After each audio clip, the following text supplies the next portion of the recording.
Buenas tardes, mi nombre es Emilio y vamos a hacer la segunda masterclass.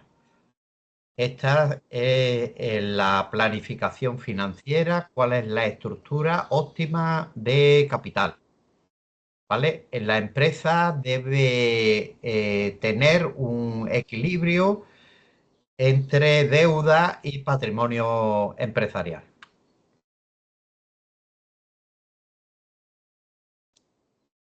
El concepto y alcance de la estructura de capital. La fuente de financiación, la estructura de capital combina capital propio con capital ajeno para financiar operaciones y crecimiento. El perfil de riesgo y rentabilidad. El balance entre capital propio y deuda determina el riesgo financiero y la rentabilidad esperada de la empresa. Decisión estratégica a largo plazo. La estructura de capital afecta la flexibilidad financiera y la percepción de inversiones y acreedores, inversores y acreedores. Evolución y adaptación. La estructura de capital cambia según el ciclo de vida de la empresa, el mercado financiero y las decisiones de inversión. El capital propio.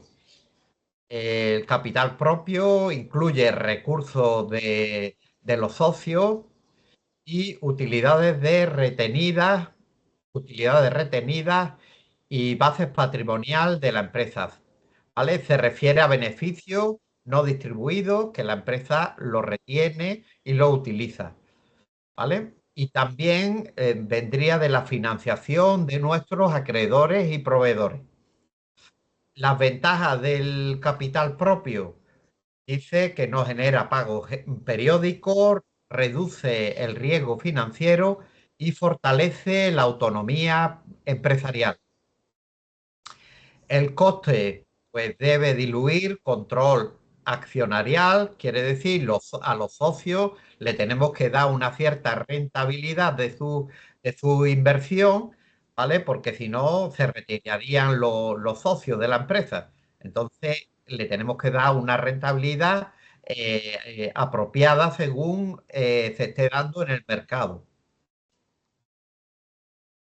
Y también limita el crecimiento sin financiación externa. Este es el caso de el Corte Inglés, ¿vale? Que ha estado muchísimos años con recursos propios, no tenía financiación ajena, pero no ha ido creciendo hasta que se ha encontrado con problemas por el tema de Internet, de la venta por Internet. Este es uno de los ejemplos de este caso.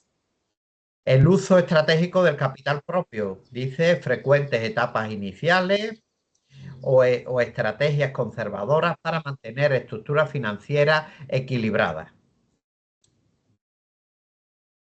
Tipos de deuda, ya nos vamos al capital ajeno. Tipos de deuda. Las deudas pueden incluir préstamos bancarios, líneas de crédito, bonos y otras obligaciones financieras que la empresa debe devolver. Los beneficios fiscales, los intereses de la deuda suelen ser deducibles en el impuesto de sociedades, generando un escudo fiscal que reduce el coste de financiación. Los riesgos financieros, el uso excesivo de deuda puede generar tensiones de liquidez, riesgos de quiebra y deterioro de la calidad crediticia. Uso prudente de la deuda. La deuda debe manejarse evaluando flujos de caja y estabilidad para maximizar beneficios y minimizar riesgos.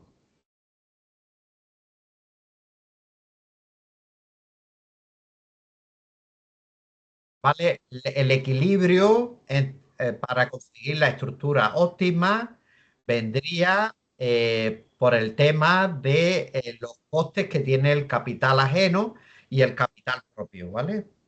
La rentabilidad que nos pide el mercado. Entonces, la definición de estructura óptima dice es la combinación de deuda y capital que maximiza el valor y minimiza el costo financiero de la empresa. El equilibrio entre riesgo y rentabilidad, el objetivo principal es encontrar el equilibrio adecuado entre el riesgo y rentabilidad. Esto se hace a través de ratios, no eliminar el riesgo. Factores que influyen. El punto óptimo depende del sector, estabilidad de ingresos, macroeconomía y política fiscal vigente. Y la estructura óptima debe revisarse regularmente para alinearse con la estrategia y el contexto financiero. El coste promedio ponderado del capital representa el coste medio ponderado de los recursos financieros que utiliza una empresa para financiarse. Combina el coste del capital propio y el coste de la deuda después de impuestos para reflejar el coste financiero total, ¿vale? Esto es una fórmula de un ratio. El impacto del endeudamiento también se mide por un ratio. El aumento de la deuda reduce inicialmente el coste promedio ponderado por el escudo fiscal, pero el riesgo financiero incrementa el coste a niveles altos. El coste promedio ponderado del capital es clave para valorar proyectos e inversiones, orientando decisiones hacia la creación de valor sostenible. La relación entre endeudamiento, riesgo y rentabilidad son tres ratios bastante importantes para tener bien saneada la empresa. Un bajo nivel de deuda reduce el riesgo financiero, pero limita la rentabilidad del capital propio. El apalancamiento financiero modelado quiere decir la deuda moderada puede aumentar la rentabilidad si el rendimiento supera el coste de la deuda. Altos niveles de deuda incrementan el riesgo, comprometen liquidez y aumentan volatilidad en rentabilidad.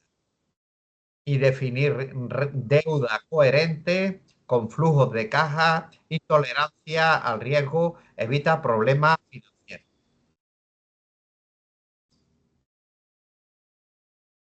¿Vale? Y ahora vamos a ver un poco de la teoría sobre la estructura de capital. El beneficio del endeudamiento es el escudo fiscal que permite reducir intereses, disminuyendo impuestos y aumentando el valor empresarial. Quiere decir que los intereses son deducibles en el impuesto de sociedades y de esta manera la empresa tiene un coste menos, ¿vale? Un coste menos, que sería el coste fiscal. Los costes de la quiebra y dificultades financieras aumentan con mayores niveles de endeudamiento. Quiere decir, si abusamos de la deuda, del endeudamiento privado, esto nos hace que en determinados momentos podemos entrar en quiebra técnica o suspensión de pago o quiebra de la empresa por falta de liquidez o porque la empresa no tiene suficiente patrimonio para pagar sus deudas, ¿vale? La estructura óptima, dice, se logra cuando el beneficio marginal del escudo fiscal iguala al costo marginal del problema financiero. Esto es una fórmula financiera. Aplicación de la planificación financiera. La teoría ayuda a evaluar el impacto del endeudamiento y diferencias sectoriales en la estructura de capital. La teoría de Modigliani y Miller y relevancia de la estructura de capital. En mercados perfectos, la estructura de capital no afecta el valor de la empresa, solo importa la generación de flujos de caja. Impacto del escudo, el impacto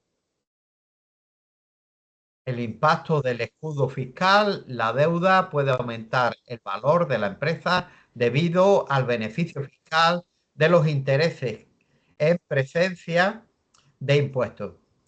¿vale? Ya hemos dicho que los intereses de la deuda son deducibles en el impuesto de sociedades. Relevancia en mercados reales. La teoría ayuda a entender cómo impuestos, riesgos y fallos del mercado afectan a las decisiones financieras reales.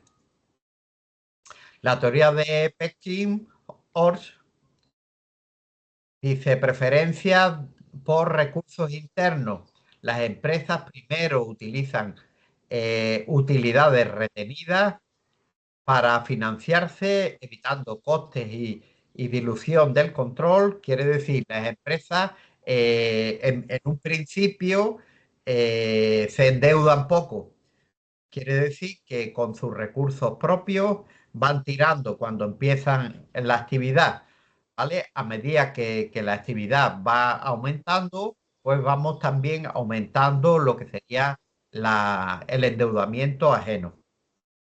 La deuda es la segunda fuente preferida de la financiación, un equilibrio entre el coste y beneficio financiero.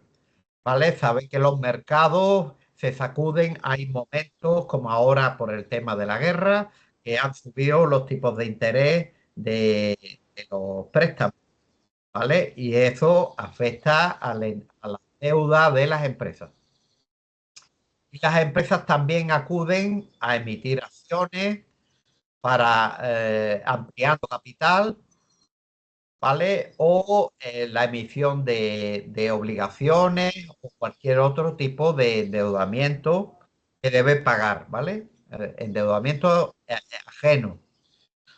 Dice, la teoría destaca el papel de la asimetría información y las señales que envían las decisiones financieras. Quiere decir que tenemos que tomar decisiones cada vez que haya un cambio en el mercado. Factores internos clave, la estabilidad de flujos de caja, esto se mide a través de ratio, el riesgo del negocio también a través de ratio, determinan la capacidad de endeudamiento interna de la empresa. ¿Vale? Para una buena financiación de la empresa tenemos que acudir a los ratios y ver cómo estamos financiados, si estamos bien, si hay riesgo de que no podamos pagar la deuda, ¿vale? Y esto es lo que, según los flujos de caja, podemos hacer. Factores externos relevantes: impuestos, tasas de interés, acceso al crédito afecta las decisiones externas sobre la estructura de capital. Importancia de la gestión flexible. La planificación financiera debe ser continua para adaptarse a los cambios en factores que afectan el endeudamiento óptimo.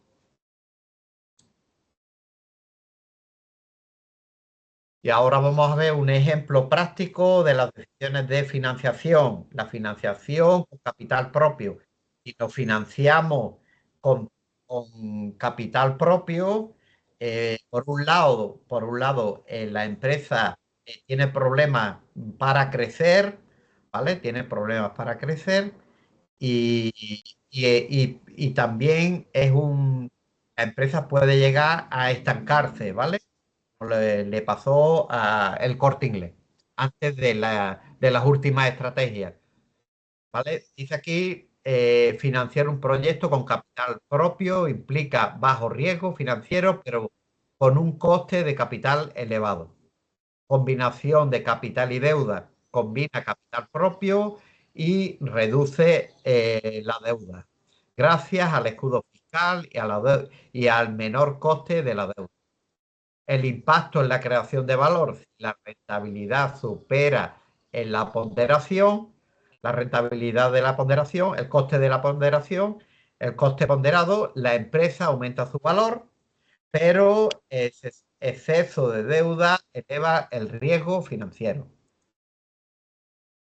¿Vale? Y por último, en conclusión, sobre este tema, pues la importancia de una estructura de capital óptima, teniendo en cuenta las condiciones del mercado, los costes del capital ajeno, los costes del capital propio, quiere decir la rentabilidad que está dando el mercado sobre el dinero, ¿vale? Son claves para planificar, ¿vale? Para planificar en la empresa. El endeudamiento moderado, dice, un endeudamiento moderado puede mejorar la rentabilidad, ¿vale? Y eso es bueno para la empresa y aprovechar los beneficios fiscales sin aumentar demasiado el riesgo. Eso es buena opción. ¿Vale? Y balance dinámico y revisión, dice, la planificación financiera requiere un equilibrio dinámico entre deuda y capital propio, con revisiones frecuentes, ¿vale? Ante cambios en el mercado, ¿vale? Como últimamente por el tema de la guerra, pues la empresa debe ver qué rentabilidad está dando el mercado para igualarla o ponerla cercana a esa rentabilidad, ¿vale? Y qué flujo de caja tenemos y cómo podemos pagar la deuda. Y también dice aquí, aplicación crítica de la teoría, comprender y aplicar teorías financieras críticamente, permitiendo decisiones alineadas con objetivos estratégicos. ¿Vale? La empresa tiene unos objetivos estratégicos, o bien de entrar en algún mercado o aprovechar algún nicho de mercado o el crecimiento porque vea oportunidades dentro del mercado, ¿vale? Y esto, ¿cómo lo va a financiar? Pues con fondos propios, con fondos ajenos, y qué rentabilidad le va a dar a los inversores, ¿vale? Sabe que aquí en España los inversores reciben el dividendo una vez al año, mientras que en mercados como el estadounidense, pues hay los inversores obtienen una rentabilidad mensual, ¿vale? Mensual. Entonces, es muy difícil competir con un mercado como el americano, ¿vale? Una empresa española que quiera entrar en el mercado de los Estados Unidos, pues lo tiene difícil por el tema de la rentabilidad que le da a sus accionistas, ¿vale? Porque entrega dividendos una vez al año, ¿vale? Mientras que las empresas estadounidenses dan dividendos todos los meses, ¿vale? Y con esto hemos terminado la segunda masterclass.